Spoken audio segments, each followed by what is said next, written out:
हाँ भैया, आज स्टार्ट करते हैं रॉकेट प्रोपल्शन और burn out speed of the gases. तो आज का हमारा जो टॉपिक है वो है क्या, वेरिएबल मास सिचुएशन के एग्जांपल्स। वेरिएबल मास सिचुएशन, इसका वन ऑफ द एग्जांपल जो रहेगा वो रहेगा रॉकेट प्रोपल्शन। रॉकेट प्रोपल्शन यानी कि लॉन्चिंग ऑफ रॉकेट। ठीक है, इसके अंदर हमें क्या फाइंड करना है, burn out speed of rocket, burn out speed of rocket at any time, at any time. Burn out speed of rocket हमें इसका फाइंड करना है। ठीक है, अब लेट सपोज आपको इनिशियल जो सिचुएशंस दे रखी हैं वो क्या क्या है। तो मान लीजिए at t is equal to 0, ये आपको कोई रॉकेट दे दिया गया है विद फ्यूल चैम्बर। तो ये नीचे यहाँ पे लिख दिया मैंने फ्यूल चैम्बर, है ना। या इसको थोड़ा बड़ा बना देते हैं। फ्यूल चैम्बर है, मान लीजिए 2 पार्ट में इसमें फ्यूल भरा हुआ है, ये पूरा ये इस तरीके से। ठीक है, और अभी इनिशियली इस पूरे रॉकेट का मास अलोंग विद फ्यूल है m0। So m0 is the mass of the rocket, initial mass of the rocket, initial mass of the rocket. ठीक है, इंक्लूडिंग फ्यूल या गैसेस, इंक्लूडिंग फ्यूल। ठीक है, और लेट सपोज इनिशियल वेलोसिटी अगर मान ले इसकी कि t इज इक्वल टू 0 पे ये कोई रॉकेट v0 से मूव कर रहा होता at t equal to 0। So v0 बोल दी गई इसकी initial velocity, initial velocity of rocket. ठीक है, in upward direction, upward direction. हम इसको रेस्ट पर भी मान सकते हैं, initially t is equal to 0 पर, तो उस टाइम पे v0 की वैल्यू इक्वल टू क्या लिख देंगे, 0। ठीक है, ये ध्यान रखना है। अब let suppose after a t time, कुछ t समय बाद क्या हुआ होगा, रॉकेट ऊपर जा रहा होगा। सो रॉकेट से गैसेस क्या होंगी, ये ऊपर कैसे जाएगा जब इसमें से फ्यूल चैम्बर में से गैसेस ऐसे बाहर निकल रही होंगी। सो हमने यहाँ बोल रखा है कि लेट सपोज जो भी गैसेस हैं उनकी स्पीड को बोल दिया गया vg, vg speed of gases जो नीचे की तरफ है, वर्टिकली डाउनवर्ड। ठीक है, vg is the speed of gases जो बाहर आ रही है। तब जब बाहर आएंगी तो उसका कुछ मास, यहाँ पर ये जो फ्यूल था उसका मास कुछ कम हुआ होगा। सो अब इतना ही मास बच रहा होगा मान लीजिए। तो ओवरऑल जो पूरे सिस्टम का मास m0 था, अब वो मान लिया कि m रह गया। So let at t is equal to t time t पर अब स्मॉल m क्या है, ठीक है, remaining mass of, remaining mass of rocket, remaining mass of rocket. जब इसमें से कुछ फ्यूल क्या हो चुका है, बर्न हो चुका है, जो भी मास बच रहा है left, remaining of mass of rocket left, या मास ऑफ रॉकेट, रिमेनिंग को हटा देते हैं, मास ऑफ रॉकेट लेफ्ट, जो मास बचा वो हमने बोल दिया इसका। लेट सपोज t टाइम पर इसकी स्पीड हो चुकी है v। So v is equal to velocity of rocket, velocity of rocket at t is equals to t and vg is equals to speed of gases downward direction में, speed of gases. इसको हम constant रखने वाले हैं, यानी कि fix रहेगी हमेशा गैसेस की स्पीड, कांस्टेंट डाउनवर्ड डायरेक्शन के अंदर। ये सारी कुछ हमने यहाँ पर मेंशन कर दी कि किस तरीके से एस्केप हो रही है। अच्छा, अब अगर मैं आपसे बोलूं यहाँ पर इनिशियली m0 मास था, ये मास m0 था और अभी m रह गया, तो ऑब्वियस सी बात है कि अगर एसी के अंदर और कोई बाहर से कोई फोर्स नहीं लग रहा हो तो इस पूरे सिस्टम को अभी आइसोलेटेड सिस्टम कंसीडर करें, यानी कि कोई एक्सटर्नल फोर्स नहीं लग रहा हो, तो क्लियरली यहां पर m नॉट m से ग्रेटर होगा। सो लॉ ऑफ कंजर्वेशन के अकॉर्डिंग लीनियर मोमेंटम कंजर्व बने रहने के लिए मास और वेलोसिटी में भाई p is equal to mv होता है, और v कांस्टेंट बना रहे उसके लिए m is equal to p upon v। p constant रखना है तो m is inversely proportional to v। जिसका मास ज्यादा उसकी स्पीड कम, जिसका मास कम उसकी स्पीड ज्यादा, तो v नॉट कम होगा और v ज्यादा हो चुका होगा कि स्पीड बढ़ जाएगी इसकी, तो ये ऊपर जा रहा है जिस भी स्पीड से जा रहा है। ठीक है, अब हमें क्या डेराइव करना है, expression of the velocity gained by the rocket. हमें यही फाइंड करना है, v का एक्सप्रेशन हमें फाइंड करना है। तो उसको समझने के लिए हमने क्या किया कि लेट कुछ स्मॉल टाइम इंटरवल, जब ये चल ही रहा था उसको स्टडी करने के लिए हमने एक स्मॉल टाइम इंटरवल dt ले लिया। तो let suppose after time interval dt time के अंदर इसमें से और कुछ थोड़ी सी, पहले इतना तो चल ही रहा था, ये इतना तो फ्यूल चल ही रहा था, उसमें से और थोड़ा फ्यूल बाहर आया होगा, इस तरीके से बाहर आया होगा कि जो गैसेस हैं अभी भी वो तो Vg से ही चल रही है, तो इसका जो मास है वो भी कुछ कम हुआ होगा। अगर थोड़ा बहुत इसके अंदर ये इतना मास dm मान लो, सो dm is the mass of gases जो रिमूव हो चुकी हैं, तो रिमेनिंग मास कितना बचेगा, m माइनस dm। सो यहां पे मैं लिख देता हूं what is dm, mass of burnt out gases, जो गैसेस बर्न हो चुकी है उसका मास dm है।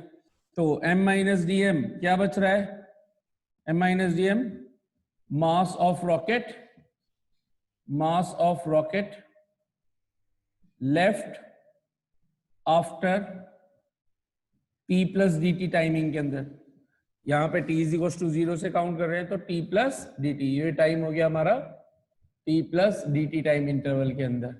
तो इसके अंदर स्पीड, अगर मास कुछ कम हुआ है तो इसकी स्पीड में भी कुछ ना कुछ इंक्रीज हुआ होगा, वो भी स्मॉल इंक्रीज हुआ होगा। तो पहले v थी तो अब थोड़ी कुछ स्पीड इंक्रीज हो गई होगी। तो पहले ये वाली चीजें बताइए कि पूरा डायग्राम वगैरह सब कुछ क्लियर है कितने लोगों को, सब लोगों को। अब देखिए हम लगाएंगे अब इसमें क्या, v को कैलकुलेट करना है, हमारा एम है to find v at any time t, किसी भी t टाइम पर वेलोसिटी कितनी एक्वायर कर ली इसने इनिशियल के कंपैरिजन में, अभी इसकी कितनी हो चुकी है वेलोसिटी, वो हमारा एम है यहाँ पर। तो अब मैं या तो इसमें हम law of conservation of linear momentum लगा सकते हैं या इसमें भी लगा सकते हैं, क्योंकि ये भी पूरा इस आइसोलेटेड सिस्टम की ही काउंटिंग में आ रहा है। तो हमने इन दोनों पर अगर law of conservation of linear momentum लगाया, तो since according to law of conservation of linear momentum, so P total before, जिस भी सिचुएशन को आप बिफोर मान रहे हो उसका total linear momentum should be is equal to P total after होना चाहिए यहां पर। ठीक है, P टोटल अगर बिफोर मैं देखूं तो बिफोर इसके अंदर ये वाली सिचुएशन लूंगा, ये m मास तब आया है जब मैं यहां से ये जो भी गैसेस निकली होंगी, आप खुद सोचिएगा कि यहां पर ये टोटल मास m नॉट जो बोला हुआ है, इस पूरे का मास मैंने m नॉट बोला है। कैसे बोला है समझना, इसको वैल्यू ले लेता हूं मैं। मान लीजिए 10 kg रॉकेट का मास या 100 kg रॉकेट का मास है, और इसमें लेट सपोज 20 kg जितनी गैसेस फील्ड थी, मास ऑफ तो ये 100 प्लस 20 120 था टोटल मास किसका, पूरे रॉकेट सिस्टम का, initial mass of the rocket. अब उसमें से 20 गैसेस निकल चुकी हैं, बाहर निकल चुकी हैं जिस टाइम पर, उस टाइम पर ये m मास बच रहा है। तो या 20 kg नहीं निकली, मान लीजिए 10 kg निकली, क्योंकि अभी इसमें भी कुछ फ्यूल है ही सही अभी हमारे पास। तो ये मास एक तरह से अगर 10 kg निकल चुकी होंगी तो कितना बच रहा होगा, 100 प्लस 10 110 kg। तो ये 110 kg किसका मास है, इस पूरे सिस्टम का, मास ऑफ रॉकेट का। अब हम चलते हुए में बात कर रहे हैं यहां पर कि किसी टाइम पे अचानक से हमने देखा और उसी टाइम पे बात करी, तो जिस टाइम हमने देखा उस टाइम डीएम मास कम हो रहा है। इसके अंदर ध्यान से देखिए, मैंने ये नहीं किया, एम नॉट माइनस जो भी मास निकला वो नहीं निकाला। एम नॉट का मतलब 120 हो गया ना, 100 प्लस 20, एम नॉट था 120 माइनस 10 kg। ये ऐसा ना लिख करके मैंने इस एम नॉट माइनस ये जो भी डेल्टा एम होता है एक तरह से, उसको ही मैंने डायरेक्ट एम बोल दिया है। तब मुझे यहाँ नीचे जो डेल्टा एम आया है उसको मेंशन करने की जरूरत नहीं पड़ रही है इस केस के अंदर, क्योंकि हमने यहाँ पर क्या करना है, और अदरवाइज तो मेरे को यहाँ पे v प्लस कुछ एक्स्ट्रा मेरे को वेलोसिटी देनी होती। तो मैंने किसी इंस्टेंट पे देखा, जिस इंस्टेंट पे जैसे इसका मास एम नॉट बोला पूरे सिस्टम का, ऐसे पूरे सिस्टम का along with fuel mass M है। तो इसके अंदर ऑलरेडी ये यहां से यहां तक का पूरा मास आ चुका है काउंटिंग में, ठीक है। जिस टाइम अब हम यहां बात कर रहे हैं, तो हो सकता था मैं इसको m माइनस डीएम ना लिख करके अब इसको m डैश बोल देता, तो m dash m minus DM अगर काउंट हो रहा होता तो मैं नीचे का कुछ भी चेक नहीं करता। लेकिन अभी मैंने m माइनस डीएम बोल रहा है, तो उसके रेस्पेक्ट में मुझे ये भी बताना पड़ेगा कि कितनी गैसेस बाहर निकल रही है। तो यहाँ पर Vg जितनी गैसेस बाहर निकल रही, कितने मास की बाहर निकली, डीएम मास की। तो अगर अब मैं यहाँ पर टोटल लीनियर मोमेंटम बताऊं, आप सोचो जैसे ये ऑब्जेक्ट होता है हमारे पास m मास का एक्सप्लोजन से पहले, तो जब ये एक्सप्लोड होता है, एक मास m1 इधर जा रहा है v वेलोसिटी से, ठीक है, स्ट्रेट लाइन में जा रहा है मान लीजिए, एक मास दूसरा मास हुआ m2 वो इधर जा रहा है v2 वेलोसिटी से। तो हम इन दोनों की काउंटिंग लेते हैं ना, तो ठीक इसके रेस्पेक्ट में हम इसकी बात कर रहे हैं। इसको आप मान लो कि अभी इनिशियल पोजीशन यहीं से बात कर रहे हैं, तो इसका टोटल लीनियर मोमेंटम m मास का पूरा ऑब्जेक्ट कितने से ऊपर चल रहा है, v वेलोसिटी से। तो p टोटल क्या लिखूंगा, mv वेक्टर। अब आप चाहो तो अपवर्ड डायरेक्शन को पॉजिटिव मान लो, अपवर्ड डायरेक्शन को पॉजिटिव मान लो, और डाउनवर्ड डायरेक्शन में जो भी चीजें चल रही होंगी उनको नेगेटिव मान लोगे। तो अगर वेक्टर नहीं लगाना चाहते तो आप इसको प्लस का मान रहे हो, है ना। बुक्स में जनरल एक्सप्रेशन कैसे किया होता है वो इस वजह से होता है, वरना प्रॉपर मेथड क्या है, mv वेक्टर। फिर इसकी वैल्यू सब्स्टिट्यूट करते हैं, तो इसको हमने लिख दिया mv प्लस का v, vj कैप एक तरह से। p टोटल आफ्टर, अब p टोटल आफ्टर बोलूं क्योंकि इसमें मैंने स्मॉल स्मॉल वाली सारी चीजें काउंटिंग में ली है, तो मास ऑफ रॉकेट अलग चल रहा है और फ्यूल का मास अलग चल रहा है, तभी तो जाकर के m डैश बनेगा। तो यहां पर मैं क्या लिखूंगा, पहले तो कि लीनियर मोमेंटम रॉकेट का कितना मास बच रहा है, m माइनस डीएम, किस वेलोसिटी से जा रहा है, v प्लस डीवी से। सो ये v प्लस डीवी किस डायरेक्शन में, ऊपर की तरफ, तो ये पूरा क्या हो गया, पॉजिटिव। अब vg डीएम मास की गैसेस, ये जो m माइनस डीएम है उसमें से डीएम मास नीचे भी चला गया ना, सो हम क्या लिखेंगे, minus of d m into v g. एक तरह से यहां पे मैं लिखता क्या, प्लस का डीएम वीजी वेक्टर, और वीजी वेक्टर को मैं कैसे सब्स्टिट्यूट करता, माइनस वीजी। तो ये मैंने यहां पे लिख दिया। ये चीज ही समझने वाली मेन चीज है, इसमें जनरली कंफ्यूजन होता है। तो ये आप लोगों को में से कितनों को ये वाला जो एक्सप्रेशन लिखा मैंने यहां तक सब कुछ क्लियर हो गया। अब देखिए हम इसको सॉल्व करते हैं। इसको सॉल्व किया हमने, m इस ब्रैकेट को ओपन कर दिया तो ये दोनों से मल्टीप्लाई होगा, mv plus mdv minus vdm, dm into v, तो vdm लिख दिया इसको, माइनस vg dm, है ना, बस थोड़ा सा इंटरचेंज करके लिखा है। यहां देखो mv इधर जाएगा तो mv minus mv 0 cancel out हो जाएगा, इज इक्वल्स टू mdv, और इन दोनों में अगर मैं कॉमन देखूं तो क्या आ रहा है, माइनस का dm v plus vg, minus common ले लिया तो ये भी प्लस हो गया, और इस पूरे को इधर ले आऊं तो मुझे क्या मिल जाएगा, mdv इज इक्वल्स टू, ये इधर आया माइनस का पूरा तो प्लस हो गया, dm into v plus vg, dm into v plus vg। तो यहां तक ये चीज कितनों को समझ में आ गई अच्छे से।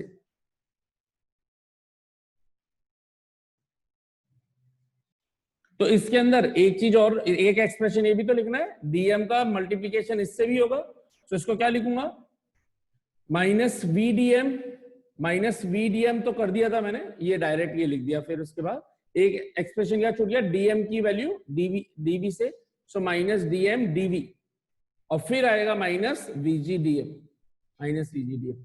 तो हमने इसमें और इसमें तो कॉमन ले लिया डीएम, और ये हमारे पास अभी ये टर्म बच गई है डीएम डीवी। ठीक है, अच्छा ये लिखने से पहले अब एक चीज और समझ लीजिए हाथों हाथ आप, क्योंकि ये जो डीएम मास है ये हमने बहुत इंस्टेंटेनियस टाइम पर लिया है, मतलब टी अगर मान लीजिए 10th सेकंड पे चल रहा था 0 से 10, तो हमने 10.0005 सेकंड पे पूछा है, 10.003, यानी कि टाइम इंटरवल कितने का लिया, 0.001 का। तो उस टाइमिंग के अंदर जो मास एस्केप हुआ होगा डीएम मास, वो भी बहुत कम हुआ होगा, और वेलोसिटी इसके थ्रू अगर मास ही कम गया है तो वेलोसिटी जो बाहर इसने रॉकेट ने एक्वायर करी वो भी बहुत कम करी होगी। तो एक तरह से ये वैल्यू भी है 0.01 मान लिया, और इसने स्पीड ली मान लीजिए उसके रेस्पेक्ट में 0.02। इनका अगर मैं मल्टीप्लीकेशन करूं तो देखो आंसर क्या आ रहा है, 20002, और छोटा। पहले ये खुद ही छोटे थे और उनका मल्टीप्लीकेशन, तो अगर कोई दो क्वांटिटीज 1 से छोटी होती हैं तो उनका मल्टीप्लीकेशन और छोटा आता है। तो ये इतना छोटा है कि इस पूरे एक्सप्रेशन में इस 0.0002 को मैं रखूं या ना रखूं इससे कोई फर्क नहीं पड़ता।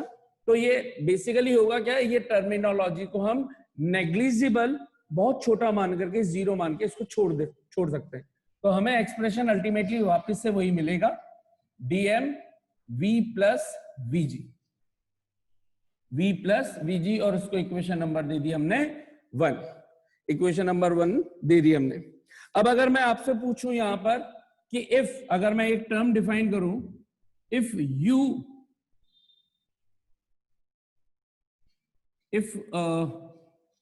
is equals to relative velocity of gases with respect to rocket, यानी कि बेसिकली u क्या है, एक तरह से VGR, relative velocity of gases with respect to rocket. इसको लिखते कैसे हैं, VG माइनस विद, आपने ये पढ़ रखा है ना रिलेटिव वेलोसिटी का कॉन्सेप्ट, VAB क्या होता है, velocity of A minus velocity of B, velocity of A with respect to B। Vector के साथ लिखते हैं, तो पहले देखना मैं वेक्टर के साथ लिख रहा हूं, velocity of V gases minus velocity of rocket. अगर मैं आपसे पूछूं इस डायग्राम के अंदर वेलोसिटी ऑफ रॉकेट कितनी है टी टाइम पर, V प्लस का या माइनस का, velocity of rocket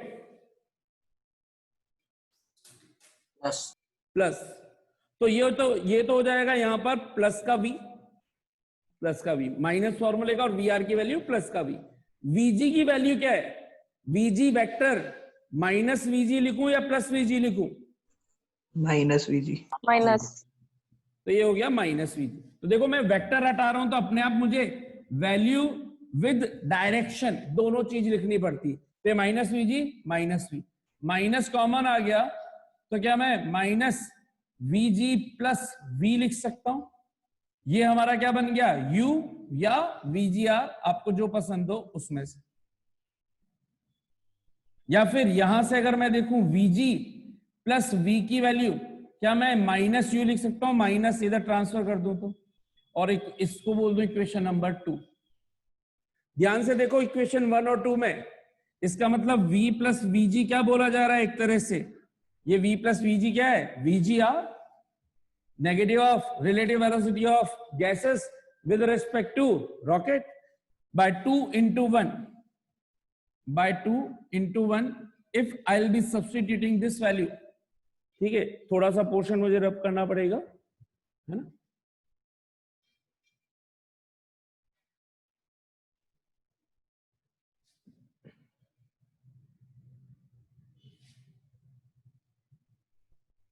By 2 into 1, what do I'll get, M dV is equals to dm minus का U, dm माइनस का U।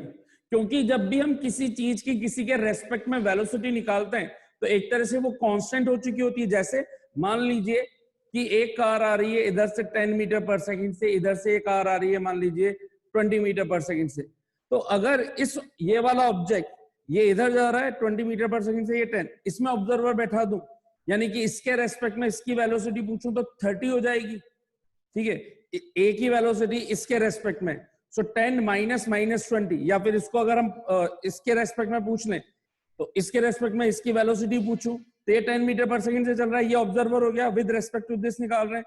VB माइनस V है, ये प्लस का 20 माइनस का 10, माइनस का 10 इधर, प्लस का 20 इधर, तो 20 माइनस 10 प्लस का 30, और ये पूरी वेलोसिटी इसके रेस्पेक्ट में निकाल लिए तो अब ये कांस्टेंट मानी जाएगी। ठीक ऐसे ही क्योंकि हम रिलेटिव वेलोसिटी की टर्म्स में एक्सप्रेशन ला चुके हैं तो U हमारे लिए अब कांस्टेंट की तरह काम करेगा इसके अंदर। ठीक है, इस एक कॉन्सेप्ट का आपको ध्यान रखना है। अब हमने क्या किया, m वाली टर्म को dm की तरफ ले जाओ तो हमें क्या मिल गया, dv is equal to minus u by m dm, और इसको इक्वेशन नंबर बोल दी हमने 3। हमारा एम क्या है, फिर से एम आपको डिसाइड, आपका एम पता होना चाहिए कि व्हाट इज एम। एम है भी हमें वेलोसिटी ऑफ रॉकेट vr, यानी कि v फाइंड करना एट एनी टाइम t। तो मैं क्या करूं, dv मुझे मिल गया, dv से v बनाना है, तो इसके लिए कॉन्सेप्ट क्या होगा, कैलकुलस मेथड, इंटीग्रेशन कर दूं।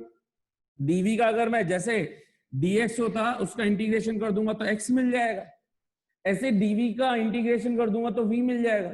तो और अगर मैं फाइनाइट चाहता हूं तो मैं मान लूं कि t इज इक्वल टू 0 पर अगर v नॉट 0, तो 0 से v तक ले सकता हूं कि ये 0 होता, 0 से इसने v एक्वायर किया।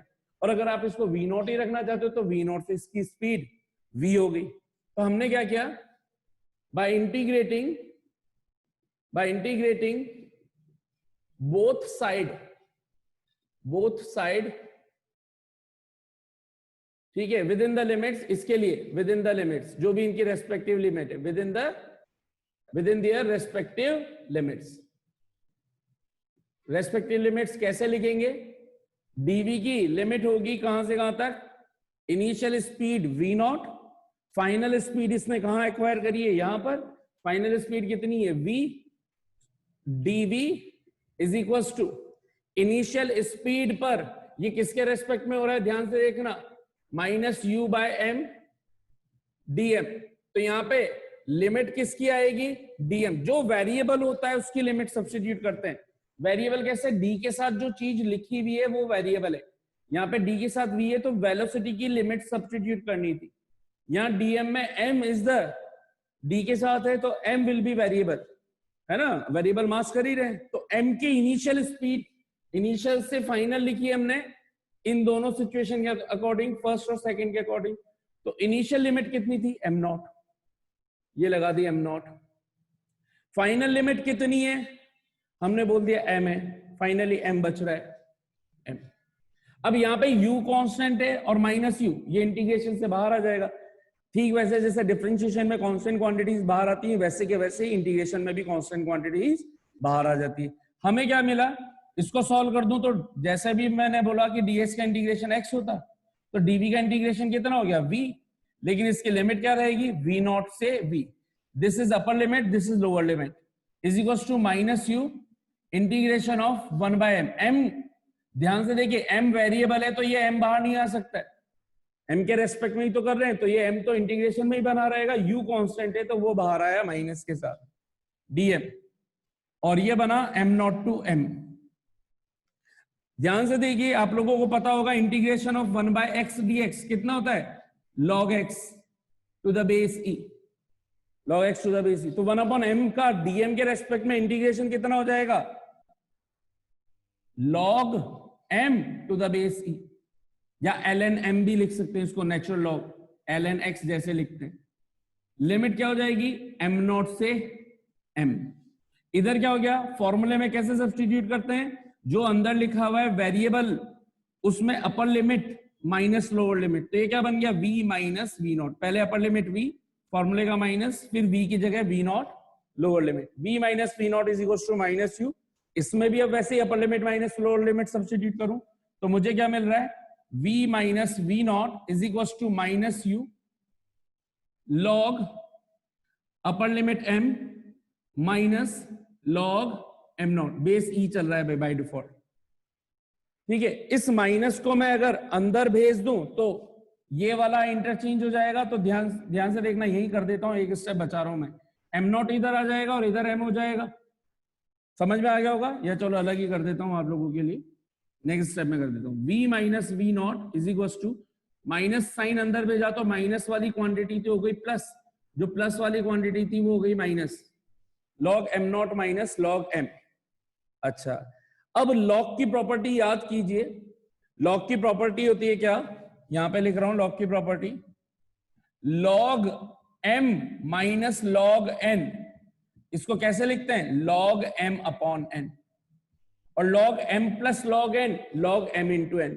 तो यहां पे वही चल रहा है, log m naught minus log m। तो इसको लिखूंगा क्या, finally v minus v naught is equal to u log m naught upon m। और बस अब v नॉट को उधर ट्रांसफर कर दो, v की वैल्यू हमारे पास आ गई।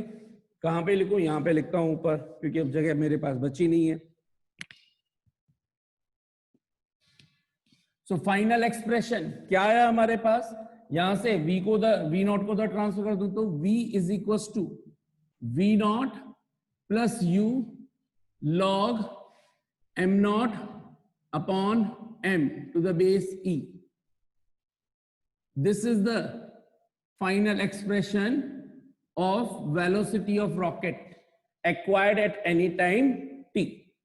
t टाइम के अंदर, t is equals to 0 से t टाइम के अंदर जो उसने एक्वायर करी, where v naught is the initial velocity of the rocket, u is the relative velocity of the gases with respect to rocket, जिसको हम बर्nt आउट स्पीड बोल रहे हैं। ठीक है, रॉकेट गैसेस रॉकेट के रेस्पेक्ट में कैसे बाहर निकल रही है ये। अच्छा, अगर मैं बोल दूं इसी सिचुएशन में v नॉट अगर शुरू में ही 0 होता, यानी कि ये रेस्ट पर होता, तो फाइनल एक्सप्रेशन क्या बन जाएगा, u log m naught upon m। Done. So this is the final expression. How many of you understood it properly. बर्nt out speed of rocket, अब ये सब कुछ समझ में आ गया। मैं इस सबको हटा रहा हूं यहां से डेरिवेशन को। बर्nt आउट स्पीड ऑफ रॉकेट का मतलब होता है रॉकेट वो स्पीड जब एक्वायर कर ले जिस टाइम उसका पूरा फ्यूल खत्म हो चुका हो। When the whole mass of the fuel will be escaped, then whatever velocity will be acquired, यानी कि जो थोड़ा फ्यूल बच रहा था वो भी जब पूरा खत्म हो चुका होगा, उस टाइम पर जो भी इसका मास, मान लिया कि अब जिस टाइम पे फ्यूल खत्म हो गया उस टाइम पे उसका मास हो गया mr, जो r का मतलब रिमेनिंग मास, और इस टाइम पे फ्यूल हो चुका है 0, तो इस टाइम पे जो भी वेलोसिटी होगी वही हम बोल रहे हैं। तो अगर मैं बोल दूं इस वाले एक्सप्रेशन में v is equal to u log m naught upon m, ये मानते हुए कि इनिशियल स्पीड 0 थी। सो बर्nt आउट स्पीड के लिए, बर्nt आउट स्पीड ऑफ रॉकेट का मतलब है जब पूरा मास खत्म हो जाए, तो इस टाइम पे जो m है वो क्या बन गया, mr। ये वाला जो m था, इसको ही अगर मैं बोल दूं कि इसको ये 0 कर दिया तो ये m ही क्या कहलाएगा, mr। तो ये बोल दिया मैंने, इस सिचुएशन में क्या चेंज कर दूं, बस mr, ये हमारा चेंज हो गया। तो v हमें क्या मिल जाएगा, v is equal to u log m naught upon mr। और ये वाली इस टाइम पे जो स्पीड कहलाएगी वही इसकी क्या कहलाएगी, burnt out speed of rocket. So this is burnt out speed of rocket. Done. ठीक है, how many of you understood it properly.